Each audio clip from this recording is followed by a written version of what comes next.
Welcome to the 905er. I am Joel McLeod. And I'm Roland Tanner. Okay, before we begin today, we have some big news to share with all of you. You may have seen it on our social media, but we're going to remind you anyways. We are now on Patreon. For $5 a month, you can help us keep this podcast going. Our ambition when we started this was to create an independent and progressive media voice for the issues and news that matter to us the most here in the 905 region. Unfortunately, we cannot do this for free, and that's where you come in. We need your help to build a new media voice in the region. We need for you to become a 905er yourself. That's why we're inviting you to click on the link in our show notes to go to our Patreon page today and sign up immediately. Thank you very much, and you're not going to regret it.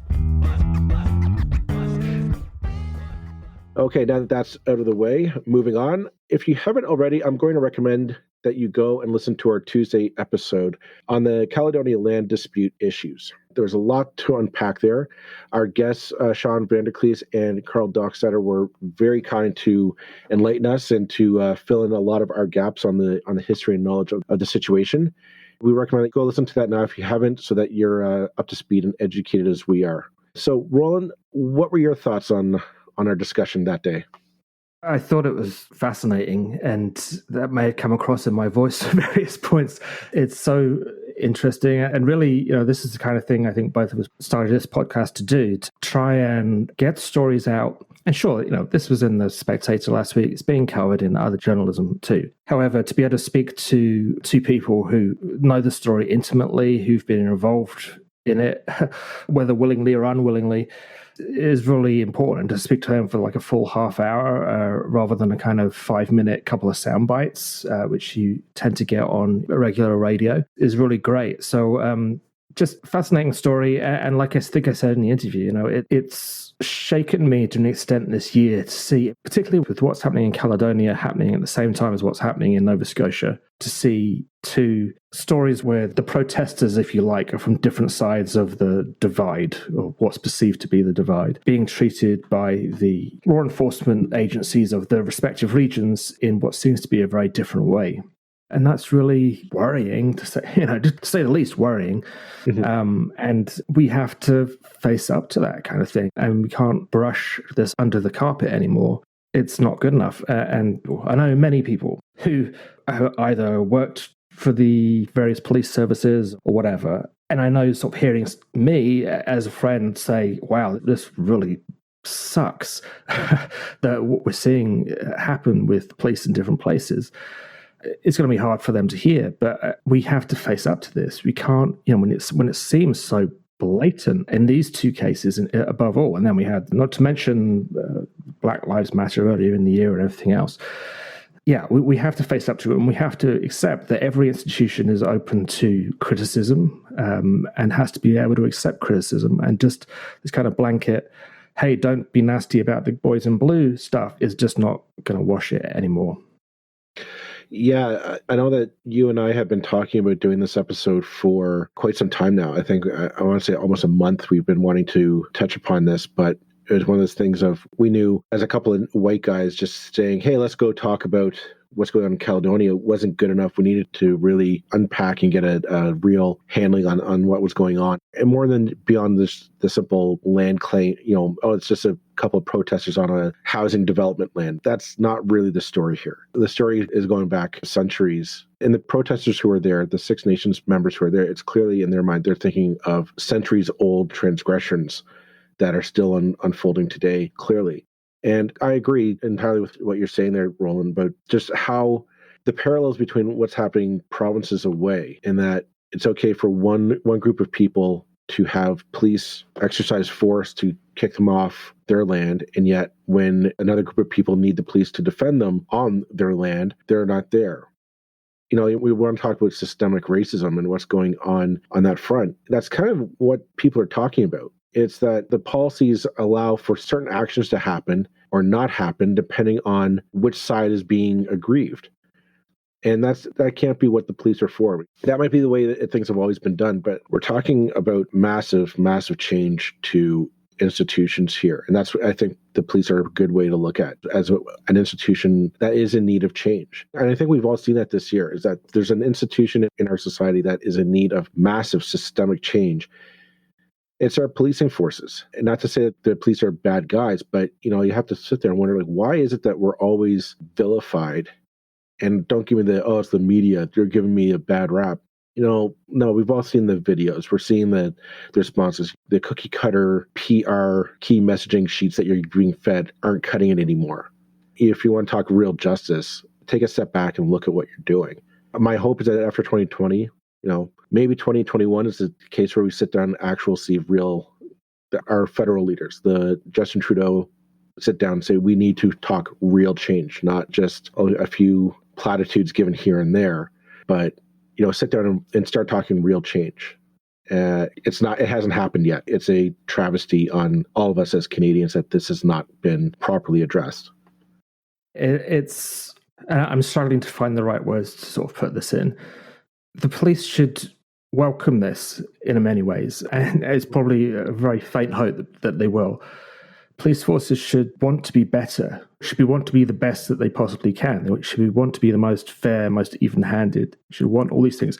They should want to not have to do jobs that they're not particularly well qualified to handle, like handling mental health issues, or you would hope that there was a way for everybody to see that this is a good thing for everybody involved. And in reality, I can't say I'm hugely optimistic that will happen. Talking about the government as that kind of thing, action rather than the words. I mean, Karl and Sean spoke about the things that the government said about truth and reconciliation, about a kind of new relationship with First Nations and Indigenous people. And we're halfway through, we're a quarter of the way through the second term of this government. And it's sure there's been the Truth and Reconciliation Commission and all those things. But I mean, in terms of actual change, it's coming very slowly. And we need to see progress happening faster. This government really needs to get a move on, because they ain't going to be around forever. You've got to seize the opportunity while you've got it. It's one of these things that, you're right, this isn't going away. And the travesty is that Justin Trudeau and a lot of the current Liberals sitting now in Parliament were elected on the promise of, we were finally going to address this. We were finally going to start the process of righting a historic wrong between the First Nations people and the descendants of those who settled this land. The hope was that maybe we can find a path forward. Maybe we can look at facing the truth about where we've been to see a new path forward, whatever that might be. And I know that there are many people who are like you and I, Roland, who shake our heads and just, this happened on our behalf. This was done in our name to what should have been First Nations partners historically. And I'm not taking blame for it, but you just can't shake your head and say, well, I wasn't there, so I'm waving my hands and I'm walking away. It's one of those cases of, yeah, but what are we doing now? Because the systems that perpetrated that then still exist today, and they're being used today. And we see that with the policies of the RCMP and the policies of the OPP basically being twisted or utilized in a way just to keep First Nations people down. In the case of Caledonia, the injunction ruled by the justice there to basically say, okay, we'll figure it out later, but all the Six Nations members, all the protesters need to clear off the land so development can continue, and then we'll discuss your grievance. That's not in good faith. That's not an honest discussion nation to nation to say, yes, you think you own this land. We don't think you do. Okay, if we're going to be mature adults here and have a nation to nation discussion, we're going to sit down and have a chat about this. Because you and I both know, Roland, that if somebody decided, well, we want to build a house in our backyards, you and I both know we're going to stand up, shout bloody murder. And chances are the court's going to say, well, let's stop until we determine who owns what land. And we're at least going to get the project to halt before we can get a mediator or some kind of negotiator in there. That's not what's happening in this case. And that to me is a travesty, and it's an insult to the spirit of reconciliation. Yeah, it's a travesty in my opinion. It's something I don't agree with. Yeah, ultimately the question that people who look like us ask is, why are these guys making such a fuss? Can't we just talk about it? And it's like, well, no, because the only way the First Nations peoples of Canada have ever managed to get heard is by setting things on fire and by cutting off the electricity power, by making one hell of a stink. And even that has generally not worked. But what other choice do you have? So I'm not saying those things are right, but I am saying that when you're in a position where you've got no influence, no power, and no one's going to listen to you, those are the options that are available to you. Well, that's the theme of 2020. I mean, we've seen that in Caledonia, out east in Nova Scotia, and we've seen it with Black Lives Matter. When you don't sit down with aggrieved parties and have an honest discussion, and I do mean honest, and sit down and be willing, and you have to say, I'm willing to give something up to move forward. When that happens, when the one side says, it doesn't matter, I don't believe you anymore. You've given me no reason to have faith that you're here in good faith, that you're willing to compromise, that we are willing to act so that we're all better off.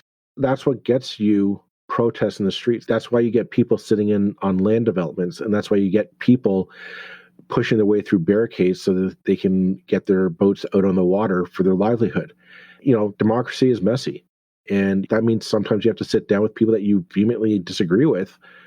But here's the thing. They have as much a right to sit at that table as you do. And if you're not going to sit down at it, then they'll find a way to make their voices heard. I mean, if that's the lesson we've learned all in 2020, it's got to be that one. And I'm hoping that our leadership is hearing it and they take it to heart, and no more platitudes. We get an actual plan going to work this out. Because my bet is that no matter what, the solution is going to be a solution that not really everyone is pleased with, but everyone can kind of say, okay, I'm willing to walk away peacefully and let this matter settle. We have to have an honest dialogue.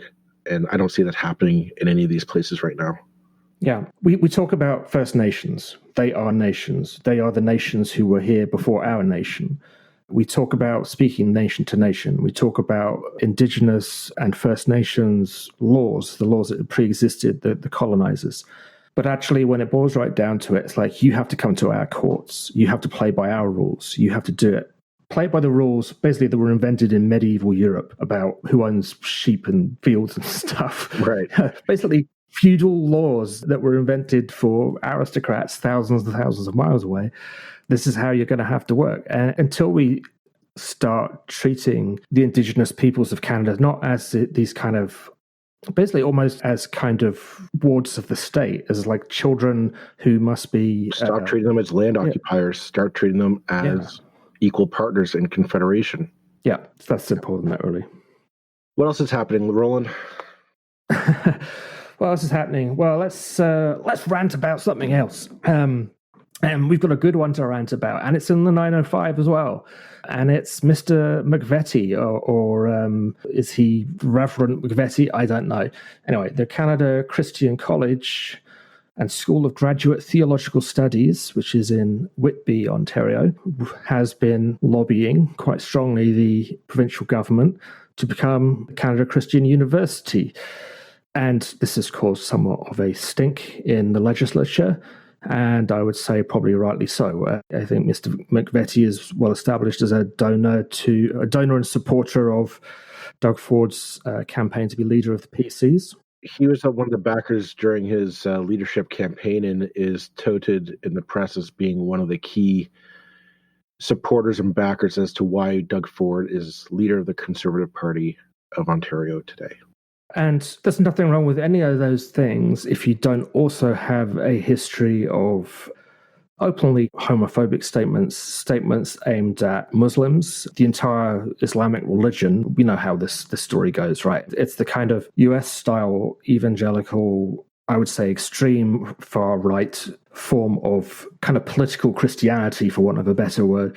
We don't have too much of in Canada, but certainly does exist. And those things take it from that kind of mixing of church and state, of universities and religion mixing, or schools and religion mixing, to an issue of public recognition of someone with a history of really very unpleasant statements.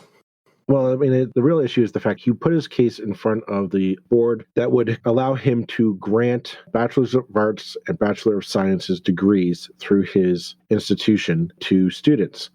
I'm sure there are other institutions around the province who have applications in, and they are going through their due process to get authorized and earn the right properly. The problem here is that it seems that Mr. McVety's college somehow got bumped to the top of the list and is now being kind of run through the process. A lot of questions have been popping up in the legislature in terms of how did this get hyped through so fast? And it seems that there might be a connection between Mr. McVety and Mr. Ford. At least that's what the opposition members are alleging in the Ontario legislature. Yet to be proven, but it does raise a question of why is this being pushed through, and why are we learning about it now? And I do wonder if part of it might be that we have a pandemic on, and it's one of these, let's hope nobody's paying attention because everybody's more terrified of the virus than Mr. McVety's college. But it didn't quite work out that way. Too many people caught wind of it. I just have an issue with these colleges as an idea because we see it in the States. This is almost like a copycat model of Jerry Falwell's Liberty University, which is a very much evangelical Christian right-wing institution parading as a university. Do you have to sign to a code of conduct, which is very much Christianity, 10 Commandments in its thinking? It just kind of ridiculousness in terms of why would you want to go there and what would you gain out of it? I have an issue with the idea. And yeah, Mr. McVety is a well-known homophobe and Islamophobe. And to give him a pulpit of this magnitude in the province is a scary notion.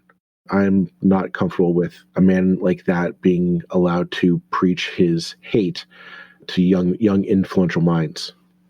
I'm certainly not a fan. Ultimately, why does it want to be a university rather than a college? It's already a college and it can already issue degrees in a limited field connected with theology. If it becomes a university, it can issue Bachelor of Science degrees, Bachelor of Arts degrees.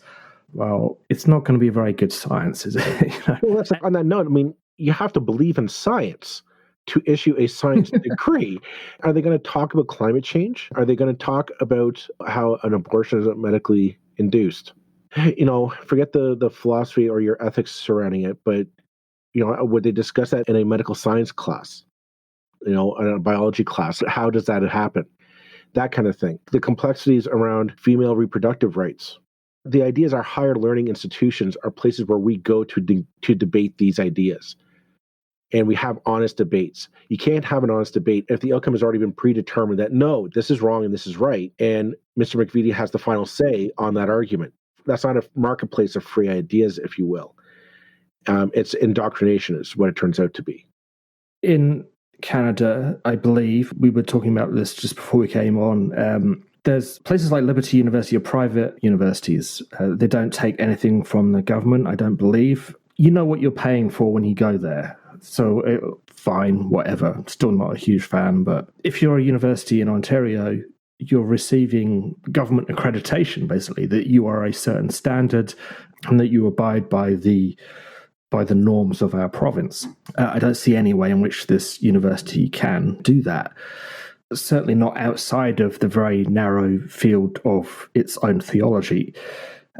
Let's face it, this shouldn't have happened. This university back in the 80s had its right to issue degrees withdrawn by the Ministry of Education by the then PC government, basically on the basis that the degrees they were issuing and were useless, was the quote that was said at the time. They, for many years, issued theological degrees under authority given to it by Manitoba and not by Ontario, because Ontario wouldn't give it to them. And it's obviously been an issue for a long time that they kind of wanted this university recognition, and they've been pushing for it. And over the last couple of decades, they made some progress because of private members' bills by PC MPPs.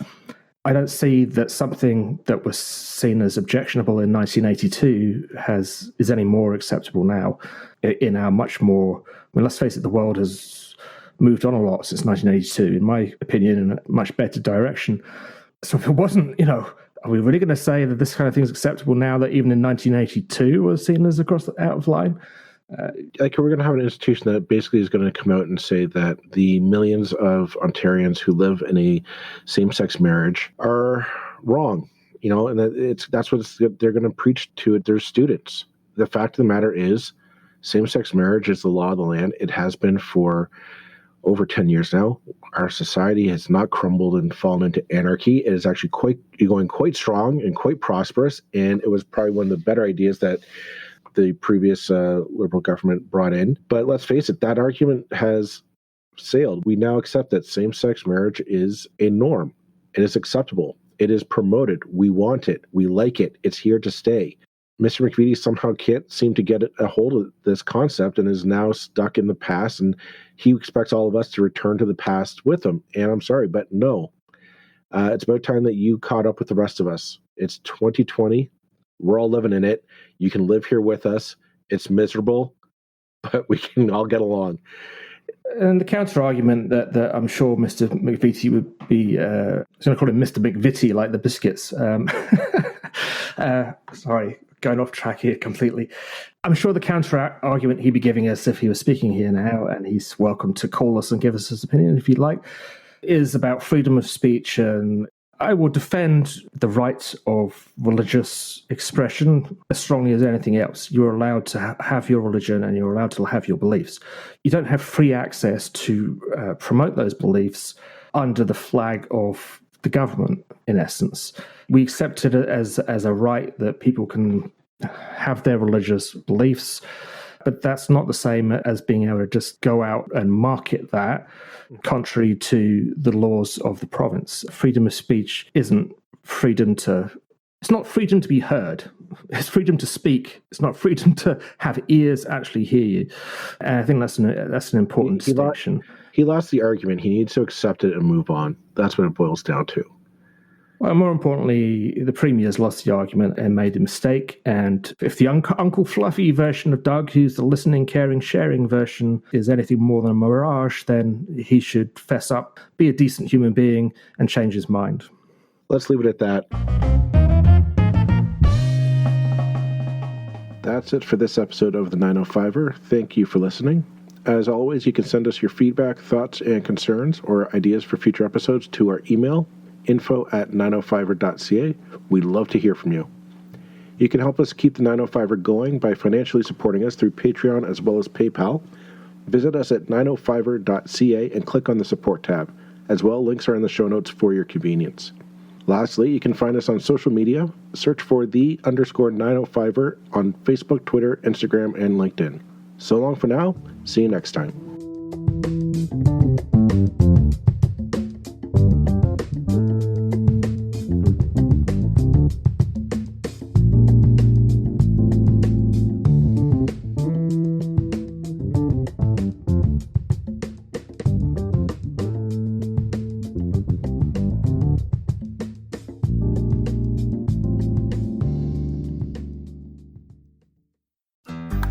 Looking to make the most out of this life and optimize your personal wellness? Then check out the Natural Man Podcast. Join me, host Mike C., as we explore all areas of human wellness, physical, mental, and emotional. Learn strategies to optimize your own well-being and be in the driver's seat of your own health. Remember, your doctor works for you. Learn biohacks, neurohacks, ways to improve sleep, and ways to optimize your body and your mind. Check us out on Apple, Spotify, the Fountain app, and at naturalmanpodcast.com.